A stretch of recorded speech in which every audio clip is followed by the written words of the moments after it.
अस्सलाम वालेकुम दोस्तों, ऐसा सोलर सिस्टम जो आपकी जेब पे बिल्कुल भारी ना हो, बिल्कुल ही सस्ता तरीन सोलर सिस्टम, उसको आप खुद ही इंस्टॉल कर लें अपने घर में, किसी सोलर टेक्नीशियन की आपको ज़रूरत ना पड़े, तो वो होता है डीसी सोलर सिस्टम छोटे पैनल्स के साथ। यहाँ पे एक पैनल मैं आपको दिखा रहा हूँ, उठा के देखें, ये 260 वॉट का मेरे पास बाइफेशियल पैनल है। इसके ऊपर लिखा हुआ है 19 वोल्ट इसने देने हैं क्लोज सर्किट पे और 13 एम्पियर इसने निकाल के देने हैं क्लोज सर्किट पे, बाकी चीज़ों को आप छोड़ दें। तो 19 वोल्ट का पैनल है और 13 एम्पियर निकालने हैं, तो वोल्टेज का मतलब ये हो गया कि 19 वोल्ट डीसी का करंट होगा ये, तो 19 वोल्ट डीसी आपको लगेगा नहीं, आपको इसमें झटका नहीं लगेगा। इस सोलर पैनल के दोनों तारों को अगर आप दोनों हाथों से भी पकड़ लें तो आपको कोई करंट नहीं लगने वाला, बहुत ही सेफ पैनल होते हैं।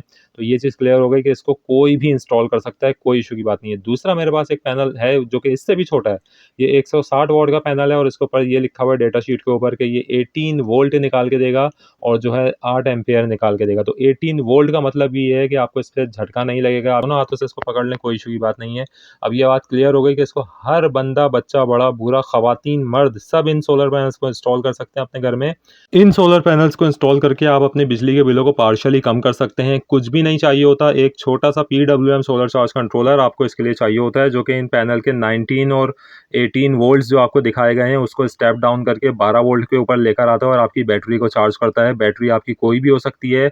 यहाँ पर आपको नज़र आ रही है 60 मॉडल है बैटरी का और 42 एम्पियर इसके पक्के हैं। ये मैं आपको मल्टीपल टाइम्स बता चुका हूँ, बैटरी के केस में पक्के का वर्ड हिफ्स कर लें। हमेशा बैटरी के एम्पियर का जब भी जिक्र करें, पक्के का वर्ड यूज़ करेंगे। मुझे पक्के एम्पियर 100 चाहिए, मुझे पक्के एम्पियर 150 चाहिए।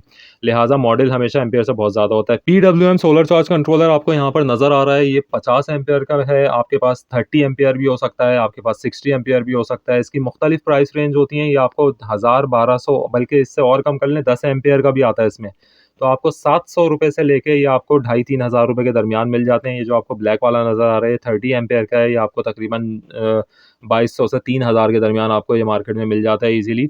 यहाँ पे देखें, सोलर पैनल के मैं तार यहाँ पे अंदर ले आया और इसको स्पार्क करके आपको दिखा रहा हूँ। देखें, बिल्कुल मिनिमम सा स्पार्क है, कोई हेवी करंट नहीं है इसके अंदर, जो बड़े पैनल्स के अंदर होता है, यानी कि 585 और 645 वॉट के पैनल्स के अंदर जो करंट होता है, उसके दोनों तारों को आपने किसी हालत में भी साथ नहीं पकड़ना है। वो करंट आपको लग सकता है, 50 वोल्ट से ज़्यादा का होता है और ख़ास तौर से जब आपने 2 बड़े पैनल को सीरीज़ कर दें तो 100 वोल्ट से ज़्यादा का करंट होता है, वो आपको अच्छा खासा झटका मार सकता है। लिहाज़ा छोटे पैनल के अंदर आप सेफ साइड होके इसको लगाएँ। देखें, मैं इसके एम्पियर टेस्ट करके दिखा रहा हूँ। सबसे पहले बड़े वाले पैनल के 6 एम्पियर ये इस वक़्त हमें निकाल के दे रहा है।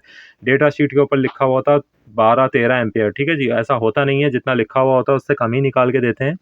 लिहाजा ये आपको अभी 6 एम्पियर निकाल के दे रहा है और धूप अभी इतनी ज़्यादा नहीं है, तो नॉर्मल टाइम का इतना कोई अच्छी परफॉर्मेंस ये नहीं दे रहा है। बहरहाल 6 एम्पियर भी बहुत हैं। आपको छोटे सोलर सिस्टम के अंदर, डीसी सोलर सिस्टम के अंदर, आप ये लिख लें, अगर आपने एक पंखा चलाना है डीसी का और एक बल्ब जलाना है तो आपको 5 एम्पियर की ज़रूरत होती है।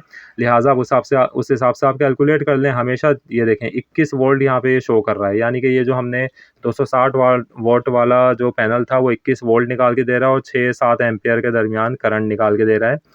तो आप ये बात नोट कर लें कि अगर आपने एक एसी-डीसी पंखा अपने डायरेक्ट 12 वोल्ट डीसी से रन करना है तो आपको उसके लिए 4 एम्पियर रिक्वायर्ड हैं और एक डीसी का बल्ब चलाने के लिए आपको 1 से डेढ़ एम्पियर रिक्वायर्ड है। तो टोटल आपका 5 साढ़े 5 एम्पियर के लोड में एक पंखा और एक लाइट आपकी चल जाती है। लिहाजा अब आप उस हिसाब से कैलकुलेट कर लें कि अगर आपने ये वाला एक पैनल लगाया तो आपका सिर्फ पंखा और लाइट चल जाएगी, यानी कि एक पंखा और लाइट चल जाएगी। दूसरे पैनल के मैंने यहाँ पे वोल्टेज दिखाए छोटे वाले के, जो कि 19 वोल्ट हैं, ठीक है? थोड़े से कम वोल्टेज है पहले वाले के मुकाबले में। इसका करंट यहाँ पे चेक करते हैं, बहुत ही मामूली है, ना होने के बराबर। इसके एम्पियर भी यहाँ पे हम चेक करेंगे, दोनों तारों को मिला देंगे और यहाँ पे इसके एम्पियर चेक करेंगे। शॉर्ट सर्किट के ऊपर 4 एम्पियर ये यहाँ पे शो कर रहा है। शॉर्ट सर्किट के जो एम्पियर होते हैं वो बेंचमार्क नहीं होते हैं।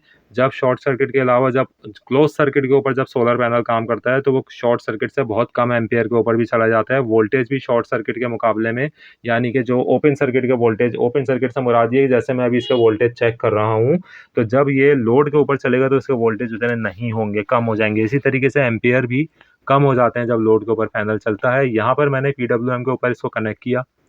बहुत ही सिंपल तरीका होता है। सोलर पैनल से आप 2 प्लस माइनस के तार लेकर आए हैं। पीडब्ल्यूएम इंस्टॉल करने का एक ही तरीका है। इंस्टॉलेशन का अलग है, उसको अनइंस्टॉल करने का अलग है। इंस्टॉलेशन के लिए पीडब्ल्यूएम के अंदर सबसे पहले आपने बैटरी के तार अटैच करने हैं पहले नंबर पे, दूसरे नंबर पे आपने सोलर के तार अटैच करने हैं, तीसरे नंबर पे आपने लोड के तार अटैच करने हैं। सारी चीज़ें डीसी की होंगी, सारी चीज़ें 12 वोल्ट की होंगी, सारी चीज़ें जो है प्लस माइनस कंटेन करेंगी। प्लस में प्लस लगेगा, माइनस में माइनस लगेगा। प्लस की जगह माइनस नहीं लगाना, माइनस की जगह प्लस नहीं लगाना। जिस तरीके से आप रिमोट के सेलों में सीधा सेल लगाते हैं, प्लस की जगह प्लस और माइनस की जगह माइनस, बहुत ही सिंपल कनेक्शन होते हैं। जब इसको रिमूव कर रहे हों, उसका भी एक असूल है। रिमूव करते हुए सबसे पहले सोलर उतरेगा, फिर आपका लोड उतरेगा, उसके बाद बैटरी उतरेगी। लगाते हुए पहले बैटरी, फिर सोलर, फिर लोड। उतारते हुए पहले सोलर, फिर लोड, फिर बैटरी। ठीक है जी, तो ये इसका तरीक़ाकार होता है। अगर आपने देखें 2 पैनल भी लगा लिए ना, छोटे वाले, यानी कि 2 250 वॉट के आपने 2 पैनल भी अपने घर में लगा लिए, तो आपके आराम से जो है आपके 2 पंखे भी चल सकते हैं और थोड़ी बहुत आपकी बैटरी भी उसमें चार्ज हो सकती है। यूजुअली मैंने आपको हिसाब बता दिया कि आपको 5 साढ़े 5 से 6 एम्पीयर मैक्सिमम चाहिए होते हैं एक पंखा और एक लाइट को चलाने के लिए। अगर आपने 2 पंखे 2 लाइटें चलानी है, तो आपका लोड जो बनेगा वो आराम से 12 एम्पीयर के करीब बन जाएगा। और एक आम घर का लोड यही होता है कि आपने 2 पंखे और 2-3 लाइटें जो है वो सोलर के ऊपर चलाना है, यानी कि बिजली के बगैर चलाना है। ऐसी सूरत हाल में आपने ये देख सकते हैं, आप छोटे वाले पैनल के अंदर 3 एम्पीयर इस वक़्त सिर्फ़ आ रहे हैं। आप ये भी देख सकते हैं कि रेटेड एम्पीयर और एक्चुअल एम्पीयर में कितना फ़र्क होता है। जब लोड के ऊपर पैनल चलते हैं, तो उनके वोल्टेज भी गिरते हैं, उनके एम्पीयर भी गिरते हैं। लिहाज़ा जैसे मैंने बताया कि अगर आपने फ्री में और कम से कम बजट के अंदर अपने सोलर सिस्टम को रन करना है, तो आपने एसी, डीसी पंखे ही लाज़मी अपने घर में इंस्टॉल करने हैं। उसकी सबसे बड़ी ख़ुसूसियत ये होती है कि उसमें डीसी के तार अलग होते हैं, 12 वोल्ट के, वो आप बैटरी में जोड़ें और पंखा चलना शुरू हो जाता है यूपीएस की तरीके से। यहाँ पर आप देख सकते हैं इसके अंदर मुख्तलिफ मोड्स होते हैं। ये 50 एम्पीयर का पीडब्ल्यूएम सोलर चार्ज कंट्रोलर है। इसके मोड्स वगैरह को छोड़ दें, ये यूनिवर्सल के ऊपर हुआ होता है, उसी के ऊपर आपने रखना है। इसके ऊपर आप सेटिंग नहीं कर सकते, ना लो वोल्टेज सेट कर सकते हैं बैटरी के, ना हाई वोल्टेज सेट कर सकते हैं। तो ये बस नॉर्मल है, कोई भी बंदा लगा ले इसको, ये चलता है, काम करता है। मैंने आपको हिसाब बता दिया। आपने एक पंखा एक लाइट का जो हिसाब है वो 5 से 6 एम्पीयर है।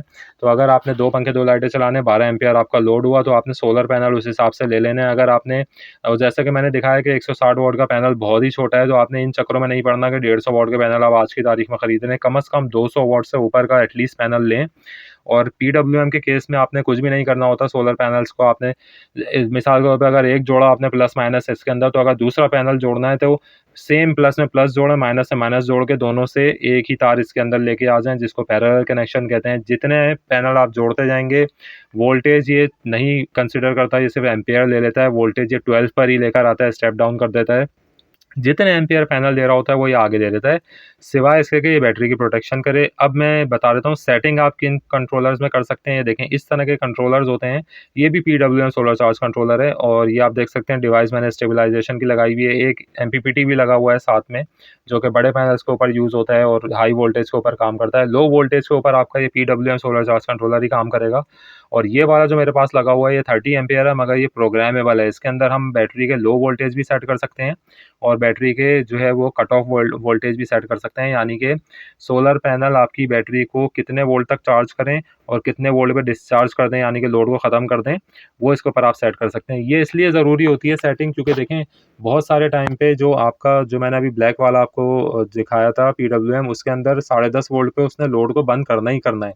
होता ये है कि जब बैटरी के ऊपर लोड चल रहा होता है और पीडब्ल्यूएम के ज़रिए चल रहा होता है, तो बैटरी के जो वोल्टेज की सेंसिंग है, उसमें थोड़ा-सा फ़र्क होता है। ठीक है जी? अगर बैटरी के टर्मिनल पे अगर 12.2 वोल्ट हैं, तो पीडब्ल्यूएम के ऊपर 12.2 नहीं होंगे, क्योंकि उसके साथ लोड रन हो रहा होता है, तो हो सकता है 11.8, 11.9 आपको दिखा रहा हो। तो ऐसी सूरत हाल में अगर आपके पास ये सेटिंग वाला पीडब्ल्यूएम है, तो बहुत ही अच्छी बात है। आप देख सकते हैं, मैं यहाँ पे सेटिंग, मैंने बटन को प्रेस करके रखा है। ये बैटरी कट ऑफ की सेटिंग मैं यहाँ एडजस्ट कर रहा हूँ। 12 वोल्ट चाहूँ 12 वोल्ट कर दूँ कि 12 वोल्ट पे बंद करे, या मैं चाहूँ इसको 14 वोल्ट तक चार्ज करूँ, तो 14 वोल्ट के ऊपर आप इसको करवा सकते हैं। इसके अलावा आप इसका लोड रिज़्यूम कब करना है, लोड कट ऑफ कब करना है, उसको भी सेट कर सकते हैं।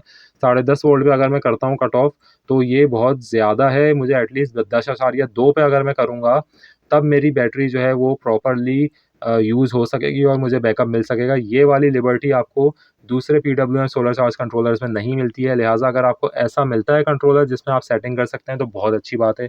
बहुत ही चीप प्राइस के ये सोलर सिस्टम्स होते हैं। छोटे वाले पैनल आपको 6 से 7 हज़ार की प्राइस में आज भी मिल जाते हैं। आप लेके लगा सकते हैं, 1 पैनल, 2 पैनल, 3 पैनल लगा सकते हैं। मगर एक बात नोट कर लें किसी हाल में भी रिकमेंडेड नहीं है छोटे पैनल आज की डेट में। अगर आपकी ऐसी कोई मजबूरी नहीं है कि किराए का घर है या फ्लैट है या आपके पास सोलर स्पेस नहीं है या आपके पास एक एटलीस्ट एक 585 से बड़ा पैनल रखने की जगह बिल्कुल है ही नहीं और मोबिलिटी है कि किराए पे रहते हैं, बार-बार शिफ्टिंग करनी पड़ रही है या ख़वातीन है घर में या ऐसे बुज़ुर्ग हैं जो नहीं उठा सकते इतना बड़ा पैनल जिसका वेट जो है वो काफ़ी ज़्यादा होता है, तो उस सूरत में सिर्फ़ आपके लिए ये है कि आप यही छोटे वाले पैनल अपने सिस्टम में लगाएँ और चीप प्राइस में अपना सिस्टम डिज़ाइन करें। अभी तक के लिए इतना ही, अल्लाह हाफ़िज़।